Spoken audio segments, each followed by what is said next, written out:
Good evening and welcome to Being Black and Craft, where we don't apologize for recognizing our influence on craft beer. This is Angie, the undeniable vixen, your host, and we have an amazing guest. Per usual, I know it's been a while, but I've been doing things, so let's just go ahead and get into it.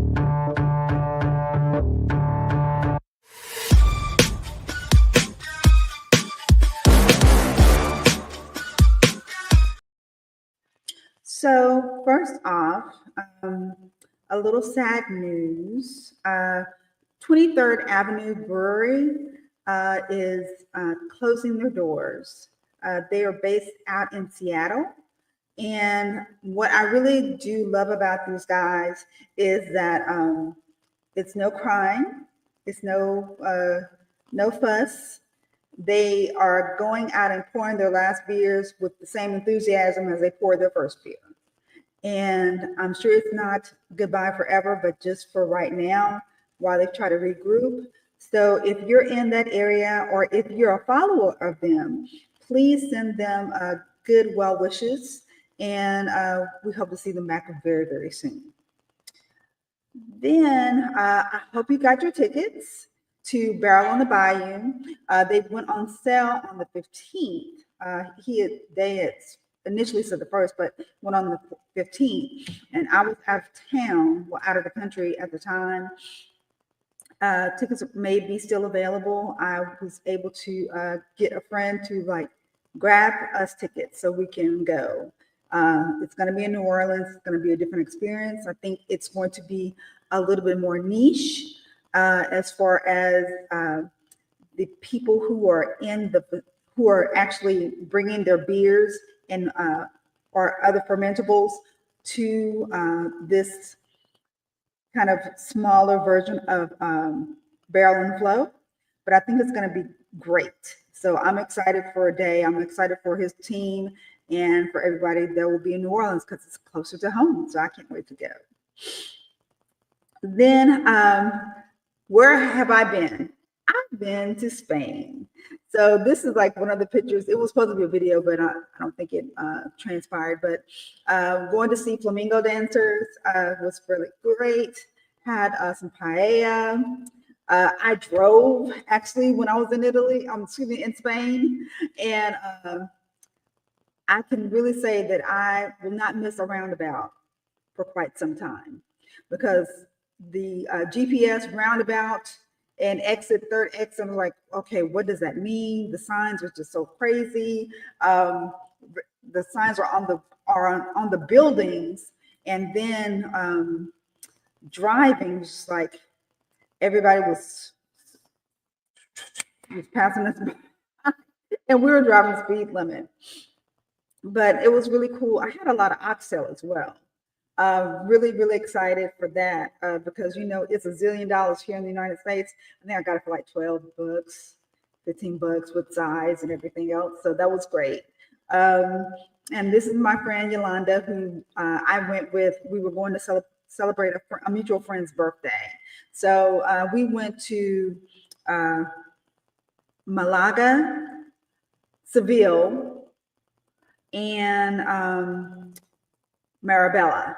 Those are the places that we went to when we hung out in Spain. So it was great doing that.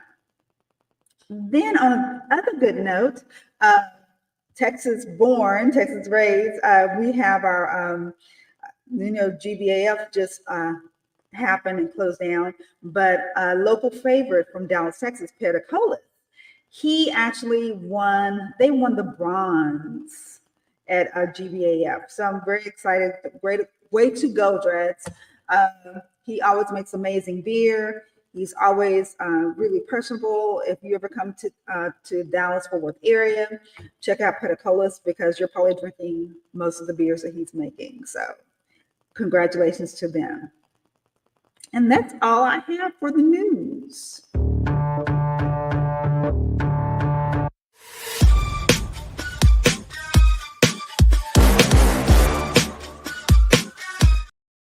Okay, so I knew something I was forgetting. It was one other thing that I was forgetting in beer news. So Cider Songs, the wonderful couple that I interviewed probably after I went to CiderCon for this year, and I kept on going on and on and on about this chai cider because I had never had anything like that, and I thought it was amazing. But it was in Canada, and I went and Googled because I was like, okay, I pay to get this cider because it was really really good, but it wasn't. The website was not conducive to buying anything. It's just like, hey, we're here. And I think it's called Two Blokes. But with me going on and raving about it, apparently they were like, hush, we're going to Canada. And do you want this cider? Yes, I do. Yes, I do. Yes, I do. So this is the Two Bloke cider, and it's called Open Hand, and it's a chai style cider. So we're getting ready to have our bottle share, and I've been holding it. I was gonna drink it on my own, but I was like, I'm nice. I'm gonna share. I'm gonna have a boss pour on me, and everybody else will be able to have a sip of it. So thank you so much. Another shout out to Cider Song. So that was it. That was all that I had as far as beer news, and let me go ahead and introduce our guest if I can. My technology is going crazy. So just want to introduce to you, Briana, that is with Spaceway Brewing, this wonderful person. So let me add her to the stage. Hey, Briana, how are you? I'm good. How you doing? Good. So have oodles of questions, and I'm thinking there's some stuff that I've written down, and some stuff I'm just going to probably apply at the seat of my pants. But let's just start with Spaceway. So where did you get that from, and how did you decide Spaceway? Because I know Afrofuturism. Futurism. Futurism. I knew my tongue was going to be tongue tied about something. And I'm thinking, let me just Afrocentric and then Afrofuturism. And I know the progression of that has been really big, or rather, seeing eyes on that as far as Afrofuturism. Being a big part and seeing when I'm scrolling Mind My Business, Loving Jesus like I do on Instagram, I started seeing these different things. So tell me a little bit about how you came up with the name Space. Okay. I'm really big into music, poetry, reading culture. I'm not sure if you've ever heard of the composer, jazz musician Sun Ra. So Sun Ra is often kind of credited with being like the patron saint of Afrofuturism. Afrofuturism is basically Black people being and seeing themselves portrayed in, I guess, depictions of the future as in leading roles as opposed to the help. So Spaceway, it's instead of us being the help in the future on the spaceship, we're the captain. We're the, I own this ship. This is my thing. So that's what Afrofuturism is about. And Sun Ra had a song called "We Travel the Spaceways," and it goes, "We travel the spaceways from planet to planet," and I just thought that was so cool, and it meshed with the concept that I was coming with from this brewing perspective. As the fact is, there's not a whole lot of us doing this. I go out to breweries, I go to places, and I think I love beer. I love going into a brewery and doing a tour and seeing how it's made and talking to the people that are doing the actual craft, because that's creativity, it's imagination. It's not just together a beverage. And I would go to places and I'm thinking, this is cool, but there's no one in here that I'm talking to that owns the space, that's doing this, that looks like me, and that is coming from the same background as me. So I just felt like, you know, a lot of these places they were cool, but they weren't relatable to people that come from my community. So a lot of times, you know, I would go out to these places and, you know, I'd ask a friend that you want to go hang out at the brewery. And they're like, man, that's not for us. Or, you know, I'm not my vibe. I'm like, I get it. Like, I mean, I'm not asking you to come and like join the bluegrass band or whatever. Just like, let's go drink some beers and try out these different flavors. Cause you can go to this place and they'll give you like, you can try 5 or 6 of them. And, you know, and it's just, so I went to, I realized that there was not spaces like that where I could go and hear the music I wanted to hear, or kind of get the same vibe and the love that I would get, you know, from my community. And I'm like, I know we drink beer. We absolutely love beer. So, yeah, I started home brewing. And then just realized, you know, I really love this. I'm really passionate about it. Is it possible to make this into a career and to do this, you know, so I can create that space that's not there? You know, somebody's got to, you got to take that step and do it yourself if it's not being. So right. that's Spaceway. Okay. Yeah, I definitely agree with you. Seeing ourselves in the future, and I don't know if it was like a mutual thing as far as like people of color not even thinking about that we need to see ourselves in the future because we exist, or if it was just the omission of us deliberately to being in the future. You know, it's kind of it makes me think about which, you know, the chicken or the egg when it comes to that. But I really appreciate those different milestones of the people who have been, as far as like the only thing I can really think of as far as like TV and, you know, astronauts, but people of color as far as astronauts, and giving that little bit of hope, because now that I see it and I visualize it, I say, oh, I know that this could be a thing, and who knows? Right. And, that works in all kinds of spaces that, you know, we don't typically see ourselves as leaders, you know. And I think it's just important to step out of the comfort zone and the areas that we traditionally see ourselves and say, no, you know, there's so many opportunities to do so many things, and we can be great at all of it. So right, absolutely. Yeah. We always excel. Yeah, exactly. We have stories to tell. We have different perspectives to bring to all the tables, and I think it's important that we show up. So that's Spaceway. So thinking about your beers, as far as the lineup of your beers that you have, and it's made up of the solar system, which beer do you think would be which one would be the sun, and which one would be like that mysterious planet that no one's discovered yet? Wow, that's the sun. I guess so. The sun is the foundation, right? That's that would be.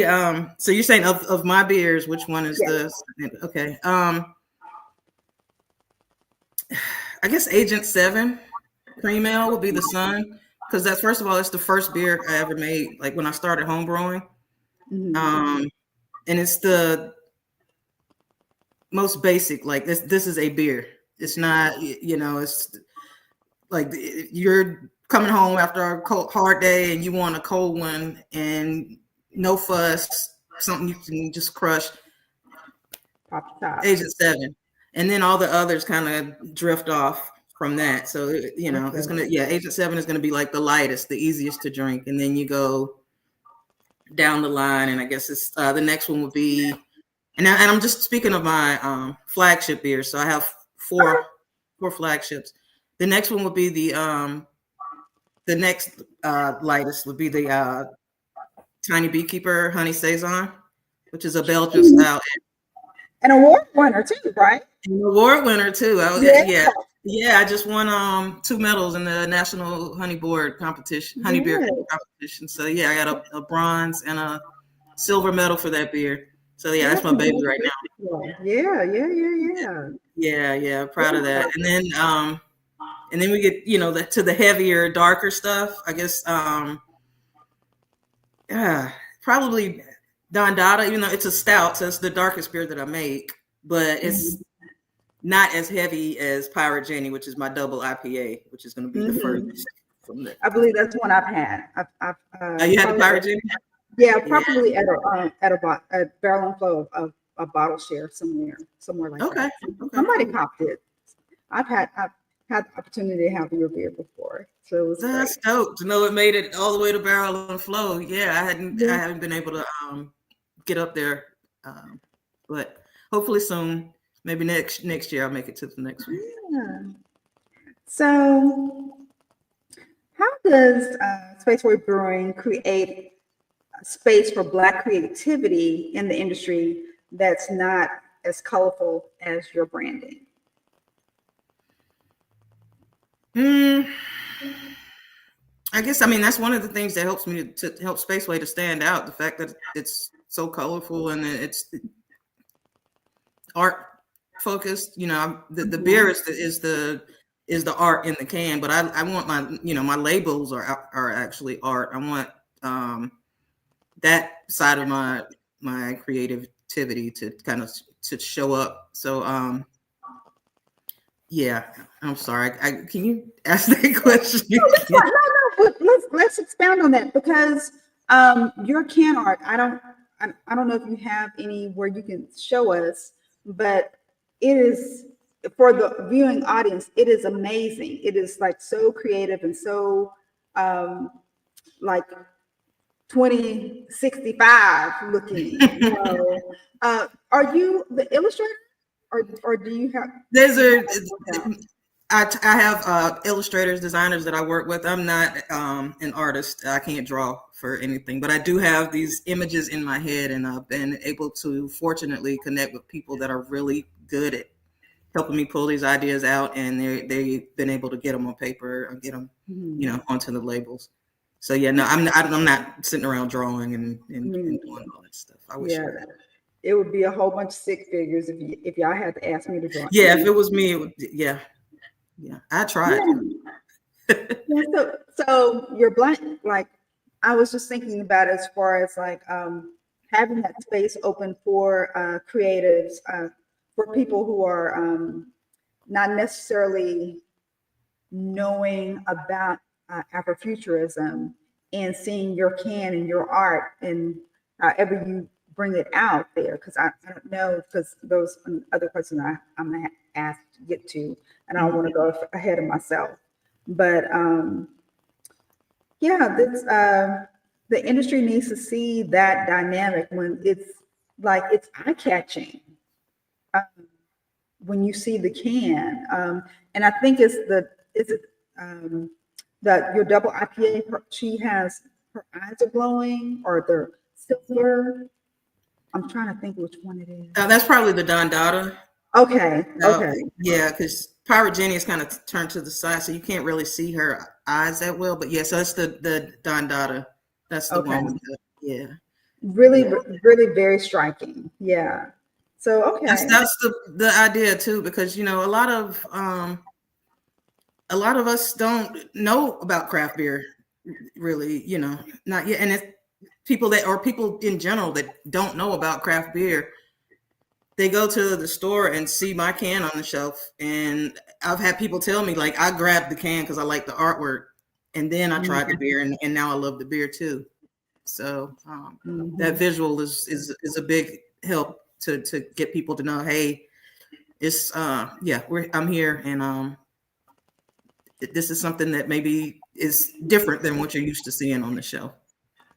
So how far do you expound on the illustration? Do you have like, I know you said you had images, but do you have like a whole story as far as like what Don Dada is, as far as like this person? Like, would you be able to illustrate it to comic books or what are they called? When I first started doing it, that was kind of the idea, like Mhm. comic stories, especially Don Dada and Pirate Jenny being the like lead characters, and that's still like an idea that's in my mind, but yeah, I'm still trying to trying to tackle this, get this beer It's stuff. right. It's a lot because I can just. It's a I'm. lot. I was listening to someone she was talking about illustrating, doing a comic book and making it into an anime, and Mhm. all the different struggles she was going through. I was like, it's it's not, to be doing one thing, just that piece of it. I Right. can't imagine trying to do that and beer. So but Yeah. I just wonder. Yeah. No, I got it's in my head. Yeah. Okay. Yeah. So, an intergalactic question. So, if Okay. NASA called and said, we want to serve Spaceway on Mars, what beer are you sending and what is its name? Ah. Um. Well, I had a does it have to be? It doesn't have to be one of my flagships. Can it be one? Okay. Hmm. So I've got a beer that I want to do, and I've already got the label in, already created, the name, the style, and everything.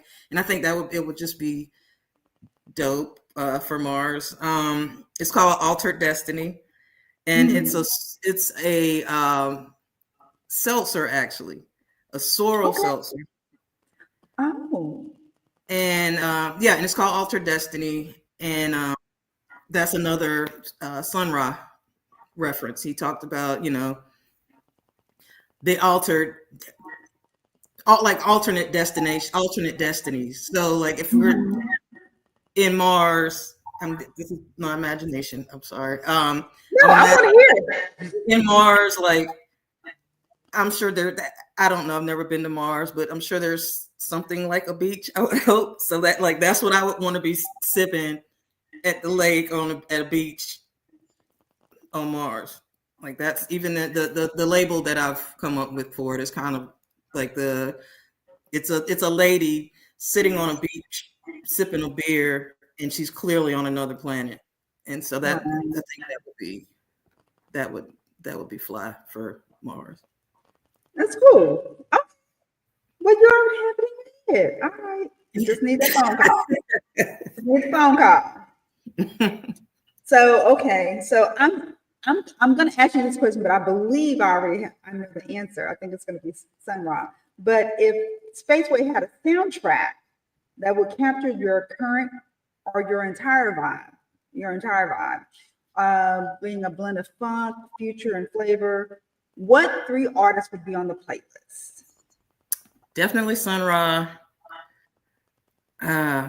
Just three. You can give me five. Sun Ra, Erykah Badu, Outkast, uh, George Clinton, Okay. and I can have one more. Yeah. Uh, Alice Coltrane. Okay. Yeah. Yeah. Okay. Very funky. Very funky. Yeah. I could see that. Because every once in a while, I want to just play something. I want to go back and get in the racks, get way back, Mm-hmm. and pulling up some greatest hits of like George Clinton and stuff. Some nice funk. Yeah. Okay. Okay. So let's see. Let's talk about your beer. So talking about, we've been talking about storytelling and everything in beer, but when you decide on a recipe, do you decide, is it the art, the can art, or is it the beer that you're thinking of? Which one comes first when you're doing that? Or is it just a hodgepodge? It's kind of all over the place. Sometimes I'm like for Don Dada, I was eating Jamaican food and like listening to some reggae music, Mhm. and and I was thinking about a beer style, recipe to put together. And then I'm eating like oxtails, and I was what would go great with this. And I'm listening to reggae music. I think the song Don Dada came on by Supercat, and I was like, yeah, that's it right there. But I wanted to do it. And then the cardamom is kind of a shout to those flavors that you get, like Jamaican, Indian food spices. I didn't want to just do a regular stout, so that was that's where that came from. That one. What do you think is the wildest ingredient that you've used, or that you've used so far, and what it would be the wildest ingredient that you would like to use? I guess, probably the cardamom. So far, especially that's the most unique one that I use regularly. And then for the future, I guess that the sorrel. Yeah. That I'm planning on using in that seltzer, that's going to be pretty different. So with the sorrel, because that's like, what's that other? I'm trying to think that the other thing that has gotten real hot. Oh, I can't think of what the herb is, but it's native to Africa that everybody's been using. But sorrel, I've seen it kind of hit and miss as far as like people are just now it's been around, but people are just now getting into trying it. What do you know what the flavor is likened to, just to get an idea? For the sorrel, it's like a hibiscus kind of. If you ever had like a hibiscus tea, it's really light, but it's a definitely there. It's a really light kind of herbal type of flavor. Yeah. Okay.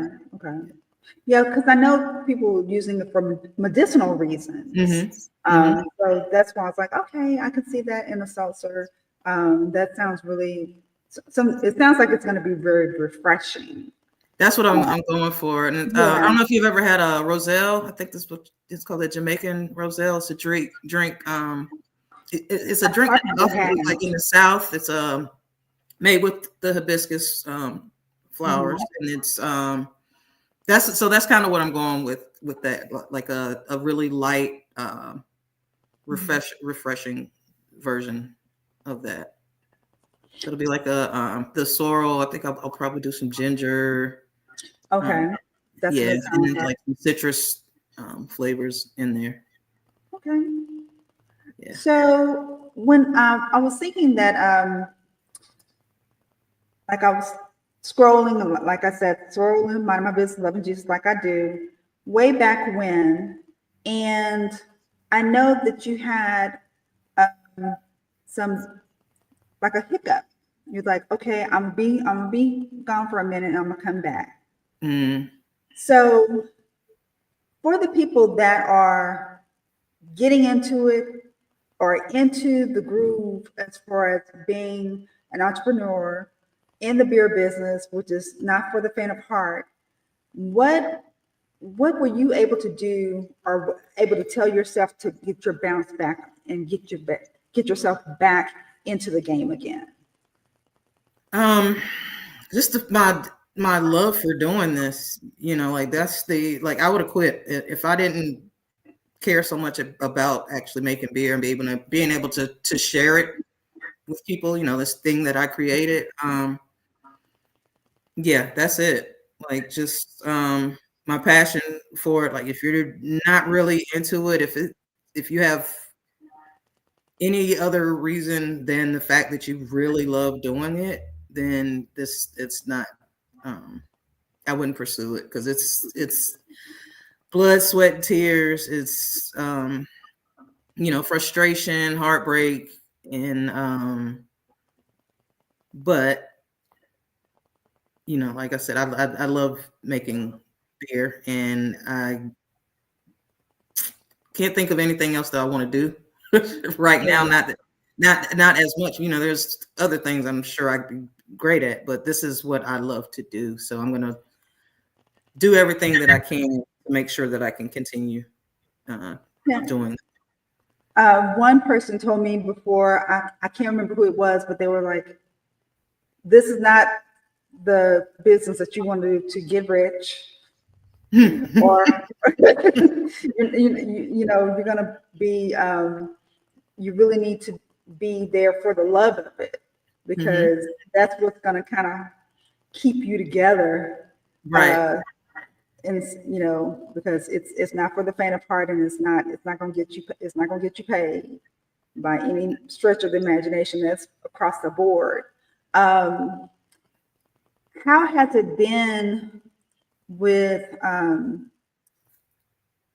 in your area as far as like the beer scene, people's maintaining themselves? How's things been going in your neck of the woods? People are, struggling there. I'm in Eastern North Carolina, Rocky Mount. There's quite a few breweries out this way, but not as much as like, further west in like Asheville, Raleigh, Durham area. But folks out here, they're coming and going, honestly. I've seen a few that, I thought would make it, and they just weren't able to, especially just the past 5 years has been so crazy and hard that, some people weren't able to recover from COVID and then, hang in there. And so there are people that have had to step back, and, hopefully they'll be back. And some that I'm pretty sure have moved on to other things. So it's, it's a lot. Yeah, I can really imagine. I saw a post of a mutual friend of people that we go and hang out and do bottle shares with, that he just, after going from brewery to brewery because they would close, or it wasn't, they weren't treating him well, but he was going from brewery to brewery, and then he decided, he was like, you know what, I'm just going to stop and go to corporate America. I was like, oh, you don't want to come over here? Why you want to come? It ain't no good over here. Yeah, it's a regular check though. Pay your bill. Yeah, and I think that's what it was. I think that's what it came down to. That he needed that stability. But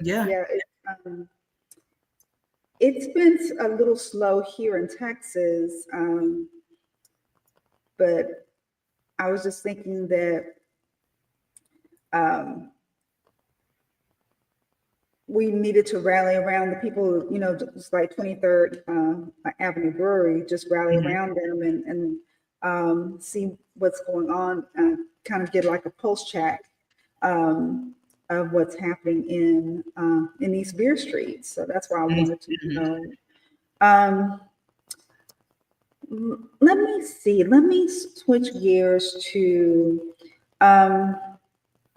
if you met your younger self, standing here today as the owner of Spaceway, what was the first thing you would say? What would she say? To what my younger self would say to me, or what I would say to my younger self?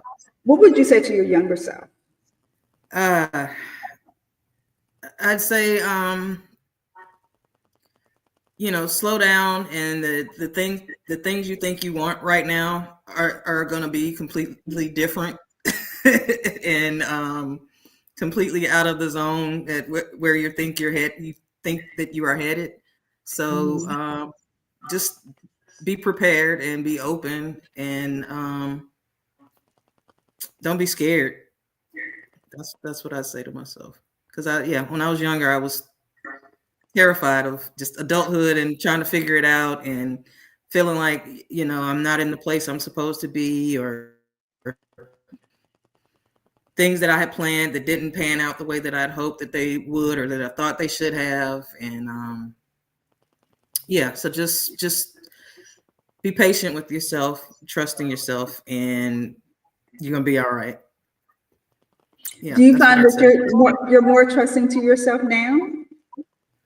Oh You're yeah. able to give yourself more grace? Yes. Oh yeah. Yes, definitely. Yeah. When I was, when you're young, you're still trying to figure out who you are. You don't have any, you got a clue, but you're also so still holding on to what other people want you to be or telling you who you should be. And now I'm so far away from that. I know who I am. I know who I'm not, and I'm comfortable. So yeah. Okay. So thinking about traditional beer rules, like, you're supposed to do this, X marks the spot, dot your I's and cross your T's. Mhm. What would be one beer rule that you wish you could break on purpose? It's like this is a particular rule that we do in the beer world, but I would love to break it and do something different. Mm, I'm trying to think of something that's just like not even because there's so many. There's one thing I really love about this is it's so much flexibility in it, and that's how we get so much variety. And one person might make a stout, and 10 other people make the same recipe, but it's going to be different because of the method that people use. So I'm trying to think of one specific thing though that uh and I guess this is, and are we speaking on like the laws of like just the rules in general or like physics? Because if I could break the rules of You can physics, get you can get as then nerdy I as would you make want it so to. that like, it wasn't necessary to boil the beer. Like it wasn't necessary to boil my wort because, when it's 98 degrees in North Carolina and you're trying to make beer in a air conditioned space and you're standing next to a tank that's boiling at 212 degrees. So if there was a way I could avoid that part, Yes. get around that. That's so if I could break the laws of physics and not have to do that, and then that's where I go. I agree. 'Cause in Texas, because like I the chapter leader for Pink Boots for Texas, and Mhm. for whatever crazy reason, I said we're gonna do a collaboration brew every month. Mm. Why I said that, I don't know why. We did it too. Yeah, all We right. did it. Yeah. And those days it was already 102 outside, Mhm. and we were going in the morning, so it was probably Trying to go in it, but 80. it's cool. Yeah, yeah, So I agree. I yeah. definitely agree with you. That'd be one that I would definitely jump on board for sure, for sure. So you're thriving right now. I'm glad that you're back, but most of the times rooms are not really applicable for Black women or women of color. Mhm. So, what keeps you driving to put yourself and make space, make space in those rooms where normally they would say that Black women shouldn't be in? That's the thing that makes me want to be there. Like, tell me I can't do something. Yeah. That's probably the thing I'm going to go do. Yeah, that and just like I said, my passion for doing this. I get to connect science and culture and imagination, and the outcome is beer. I mean, how dope is that? Like I can do all Mhm. these things, and then at the end, I got a beer in my hand and I can share it with other people and say, share my creation. So I wish somebody would tell me I can't come in this room and do this thing. Have you had any obstacles where you had to kind of pivot and let them know that no, I'm here to stay? Um, there have been a few, but for the most part, the craft beer community are really down to earth people. I have not met, I've been doing this for going on 8 years now, professionally, and I can count maybe 2 jerks, 2 people that I was like, okay, this person has a problem with me, or I make them uncomfortable, or whatever it was. I didn't. It wasn't my problem. That's their issue. Is how I felt about it. But yeah, for the most part, everybody's been helpful. People been like going out of their way to try to help out, especially other brewers, to try to help out and make sure if I have questions or just ideas that I want to bounce off people, people have so far been very open and helpful. Okay. Yeah. So currently, right now, my brain just stopped. Are you contract brewing, or do you have a brick and mortar? I'm brewing still at the Rocky Mount Mills incubator. So it's an incubator space, and it's just the brewing being done there. And then I distribute throughout North Carolina right now. I don't have I'm working on getting a tap room open, but I don't have one right now. So right now, it's just distribution. So is it all in North Carolina, or you have a certain hat?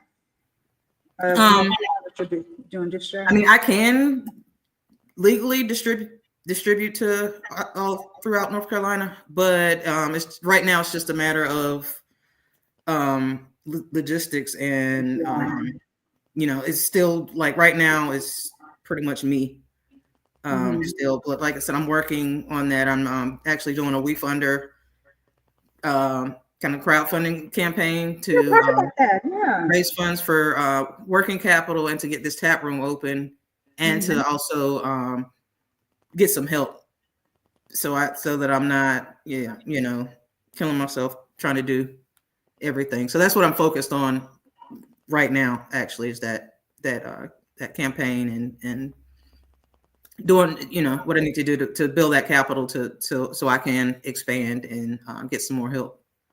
Yeah, if you go to the IG page, it has it right there on where you can click to it for the it's at the just click the link in the bio. Yes. Yeah. Yes, I want to make sure that I saw that, but I was rushing, but I didn't get to get deep into it, because I was like, I didn't know what that was, because I'd never heard of that one before.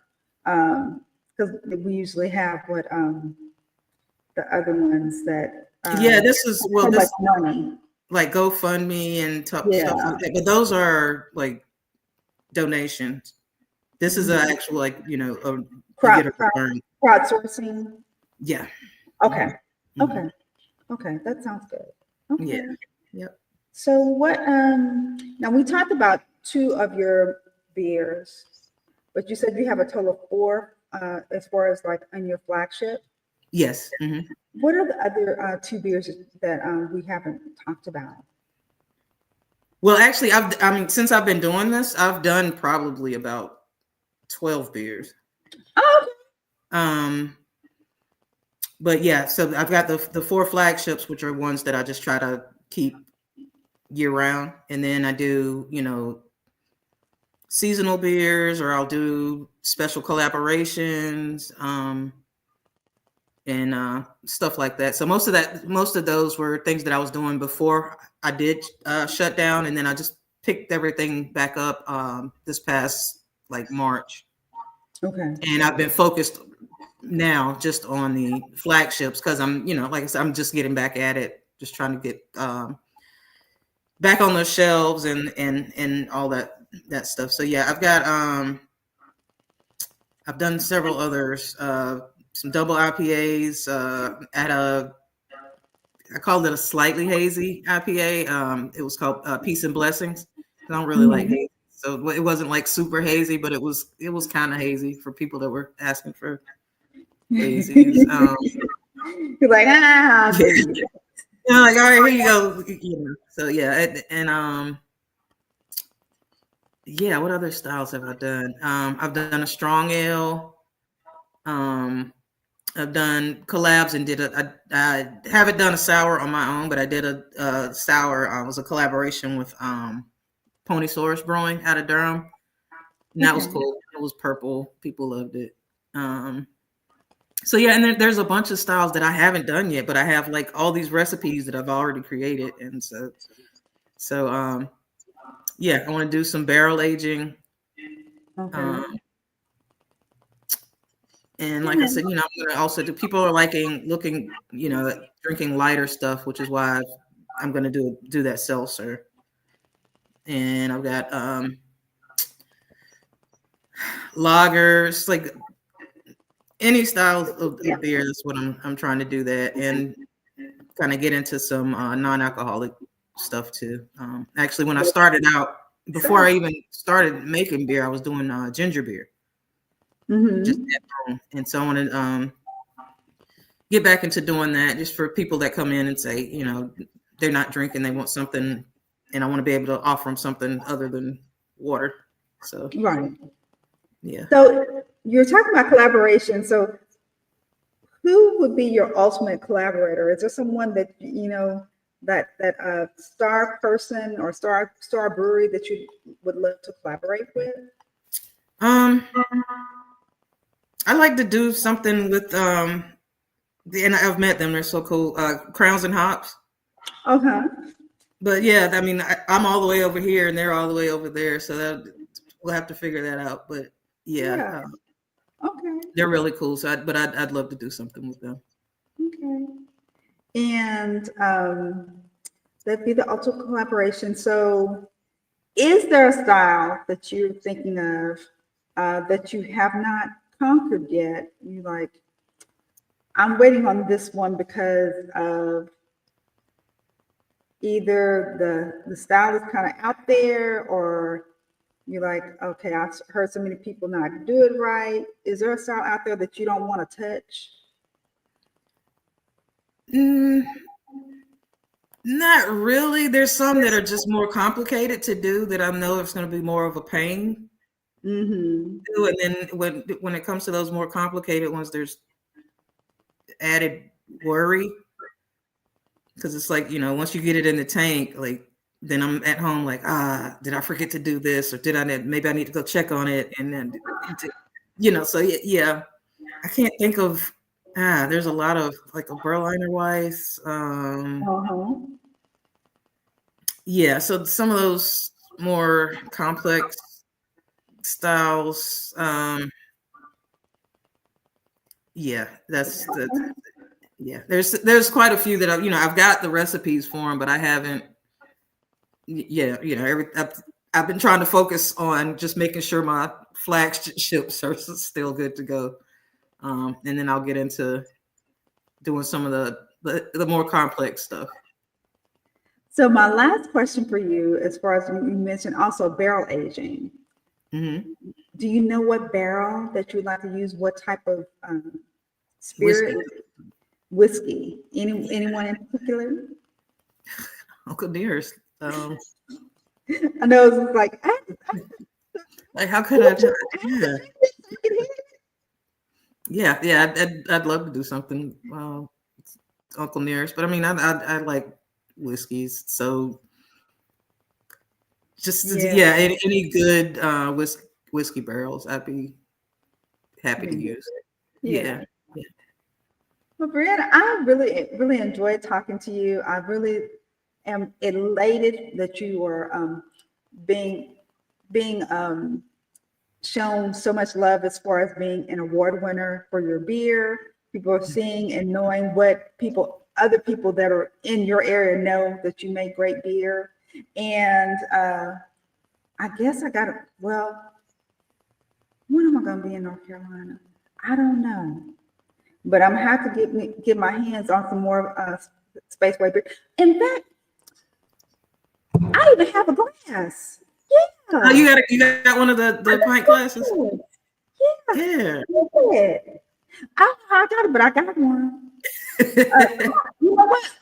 If somebody, went way back when, I was doing a lot of snow globe shipping, snow globe shipping. Mhm. And someone gave me that because I know that I was like, I still have that glass because it was like all my black uh, beers, I keep that and I throw all the rest of the stuff away, but because I started collecting glasses. But then I got, yeah, some kind of way I have a glassware from you as well. Cool. So yeah, I'm excited to talk to you, and I hope to see, which I will see, as things transition for you getting all the capital that you need to get the tap room open because it's very much so needed. Yeah. Um, and I really appreciate you checking in with us and letting us hear more about what's going on at Spaceway. Thanks for having me, Angie. This was cool. Yeah. And yeah, let me know when you're in North Carolina. I'll get you some here. I definitely need to make my way out there. But see, I was thinking about Asheville, but um, but how far are you from Charlotte? I'm about 3 hours from Charlotte. Okay, so not Charlotte then. All right, so Or maybe I'm Durham. Durham, which I've never been. You'd love it. It's the best town in North Carolina. And I'm Okay, not saying that just because I'm from Durham. I'm saying it because it's a fact. it's a fact. Okay. Fact. Well, I need to, because I've been doing international. I'm doing 2 international travels. I went to one. I have one more. So next year is going to be more domestic. So I have Okay. to keep that in mind then. All Well, right. yeah. Well, maybe hopefully by then my tap room will be open and you can come see me in Rocky Mount.